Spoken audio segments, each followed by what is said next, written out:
Bonjour à tous et bienvenue sur YouTube concernant la philosophie. Le chapitre d'aujourd'hui est le tout premier. Qu'est-ce que la philosophie? La première leçon consiste à donner des définitions à la philosophie. Alors on part, comme l'APC l'exige, d'une situation de vie. Situation de vie. Ton ami Pythagore de Yopougon se comporte tellement bien qu'on l'appelle le sage. Mais, humblement, il refuse cette appellation et préfère qu'on l'appelle amoureux de la sagesse ou philosophe. Chers amis, la situation de vie est ainsi lue et achevée. Consigne: examine cette situation et travaille sagement selon les tâches ci-après. 1. Décompose le mot philosophe en partant du fait que sophos veut dire sage. Alors, il s'agit du langage grec. Sage, c'est le sophos. À ne pas confondre avec le sophiste, qui est le prétendu sage, au point de vendre le savoir. On dit 2. Définit les mots de la composition. Et 3. Donne, selon la situation-ci, une autre définition de quoi? De la philosophie. Travaillons ensemble, chers amis. 1. Décompose le mot philosophe. Si sophos, c'est sage, alors dans philosophe, on a d'une part soph, en français, qui vient de sophos en grec, et d'autre part philo, qui veut dire ami.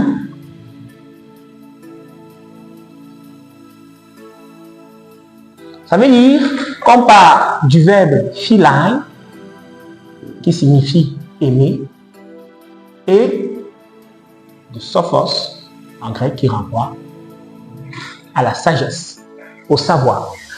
Donc, étymologiquement, et c'est Pythagore qui est l'initiateur de cette définition, la philosophie, c'est l'amour de la sagesse. 2. Définir les mots de la composition. Qu'est-ce que l'amour? Qu'est-ce que la sagesse? Alors, on va comprendre aimer, le verbe qui provoque amour, montre une attraction. Et dans ce contexte, un désir de ce qui nous manque, de ce qu'on n'a pas. Pour bien comprendre cela, on part du mythe d'Androgyne. L'androgyne est un être primitif qui aurait existé avant la forme actuelle de l'homme et de la femme. Cet être serait donc double, contenant à la fois l'homme et la femme, et très puissant au point de menacer les dieux.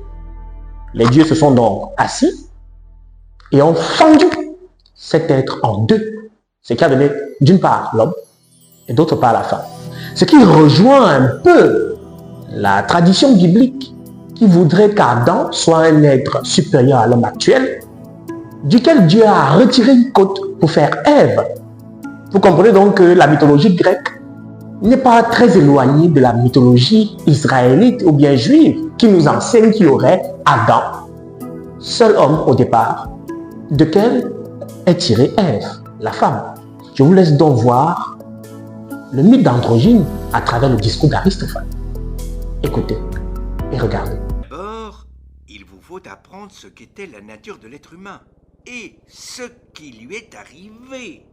Autant jadis, notre nature n'était pas la même qu'aujourd'hui. Elle était d'un genre différent, oui. Et premièrement, la forme de chaque être humain était celle d'une boule, avec un dos et des flancs arrondis.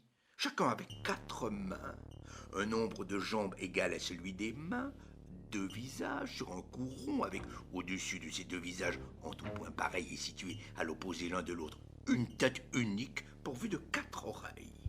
En outre, chacun avait 2 sexes et tout le reste à l'avenant. Ils se déplaçaient en adoptant une station droite, comme maintenant, dans la direction qu'ils désiraient. Et quand ils se mettaient à courir vite, ils faisaient comme les acrobates qui font la culbute en soulevant leurs jambes du sol pour opérer une révolution avant de les ramener à la verticale. Comme à ce moment-là, ils prenaient appui sur 8 membres, ils avançaient vite en faisant la roue. Deuxièmement, il y avait 3 catégories d'êtres humains, et non pas 2 comme maintenant, à savoir le mâle et la femelle, mais il en existait encore une 3e qui participait des 2 autres, dont le nom subsiste aujourd'hui, mais qui, elle, a disparu. En ce temps-là, en effet, il y avait l'androgyne, un genre distinct qui, pour le nom comme pour la forme, faisait la synthèse des 2 autres, le mâle et la femelle. Au point de départ, le mâle était un rejeton du soleil, la femelle un rejeton de la terre, et le genre qui y participait de l'un et de l'autre, un rejeton de la lune, car la lune participe des 2. Et si justement eux-mêmes et leur démarche avaient à voir avec le cercle, c'est qu'ils ressemblaient à leurs parents. C'est-à-dire leur vigueur et leur force étaient redoutables et leur orgueil était immense. Ils s'en prirent aux dieux, et ce qu'Homère raconte au sujet d'Elphiane et d'Otos, à savoir qu'ils entreprirent l'escalade du ciel dans l'intention de s'en prendre aux dieux. C'est à ces êtres qu'il convient de le rapporter. C'est alors que Zeus et les autres divinités délibérèrent pour savoir ce qu'il fallait en faire, et ils étaient bien embarrassés. Ils ne pouvaient en effet ni les faire périr et détruire leur race comme ils l'avaient fait pour les géants, les foudroyants, car c'eût été la disparition des honneurs et des offrandes qui leur venaient des hommes, ni supporter plus longtemps leur impudence. Après s'être fatigué à réfléchir, Zeus déclara « Il me semble, dit-il, que je tiens un moyen pour que tout à la fois les êtres humains continuent d'exister et que devenus plus faibles, ils mettent un terme à leur conduite déplorable. En effet, je vais sur le champ les couper chacun en 2. En même temps qu'ils seront plus faibles, ils nous rapporteront davantage puisque leur nombre sera plus grand. Ils marcheront en position verticale sur 2 jambes. Mais s'ils font encore preuve d'impudence, s'ils ne veulent pas rester tranquilles, alors, poursuivit-il, je les couperai en 2 encore une fois, de sorte qu'ils déambuleront sur une seule jambe, à cloche-pied. Cela dit, il coupa les hommes en 2, ou comme on coupe les œufs avec un crin.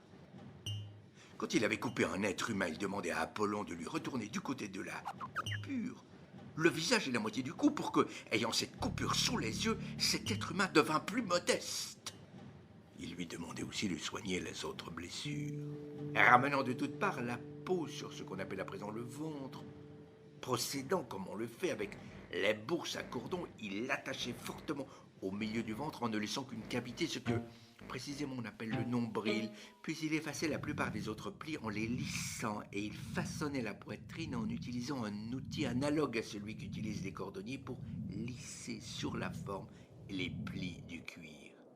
Il laissa pourtant subsister quelques plis, ceux qui se trouvent dans la région du ventre, c'est-à-dire du nombril, comme un souvenir de ce qui était arrivé dans l'ancien temps. Quand donc l'être humain primitif eut été dédoublé par cette coupure, chaque morceau, regrettant sa moitié, tentait de s'unir de nouveau à elle. Et passant leurs bras autour l'un de l'autre, ils s'enlaçaient mutuellement parce que ils désiraient se confondre en un même être et ils finissaient par mourir de faim et de l'inaction causée par leur refus de rien faire l'un sans l'autre. Et quand il arrivait que l'une de ces moitiés était morte, tandis que l'autre survivait, la moitié qui survivait cherchait une autre moitié, et elle s'enlaçait à elle, et qu'elle rencontra la moitié d'une femme entière, la dite moitié étant bien sûr ce que maintenant nous appelons une femme, ou qu'elle trouva la moitié d'un homme. Ainsi, l'espèce s'éteignait.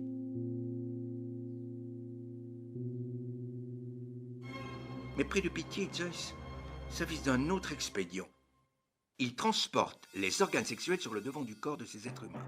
Jusqu'alors, en effet, ils avaient ces organes eux aussi sur la face extérieure de leur corps.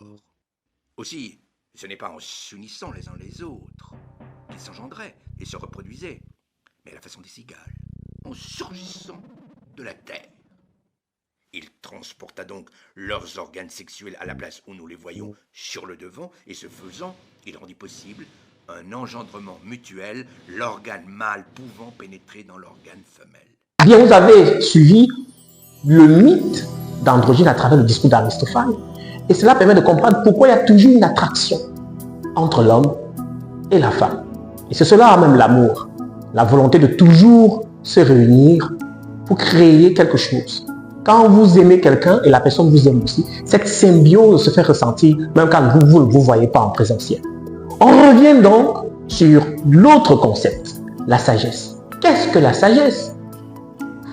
La sagesse peut être définie comme la prudence, la science des autres sciences, comme le dit Socrate lorsqu'il coince un sophiste. Mais ici, on va rapidement dire que la sagesse, ou le savoir en général, consiste à connaître tout. Mais le philosophe est-il un savant? C'est justement le sujet qu'on va traiter à l'occasion de ce cours. Passons au troisième élément. Donne, selon la situation de vie actuelle, une autre définition de la philosophie. L'élève peut se concentrer sur certains mots. Il va souligner l'adverbe humblement et remonter sur se comporte tellement bien. On peut donc donner comme autre définition de la philosophie l'art de bien se comporter et de rester humble. C'est cette humilité du philosophe, de reconnaître qu'il ne sait pas tout, qui va déclencher chez lui le désir d'atteindre la sagesse, d'atteindre le savoir. La justification de la leçon est alors simple. L'élève doit définir la philosophie, c'est ça le savoir, en dégageant son étymologie, c'est-à-dire sa source. C'est le savoir-faire afin de se comporter en philosophe. C'est le savoir-être. Le je retiens est donc simple pour cette leçon. La philosophie est l'amour de la sagesse et l'art de bien se comporter. À tout à l'heure pour le traitement du sujet qui cadre avec cette leçon. Plein de cœur.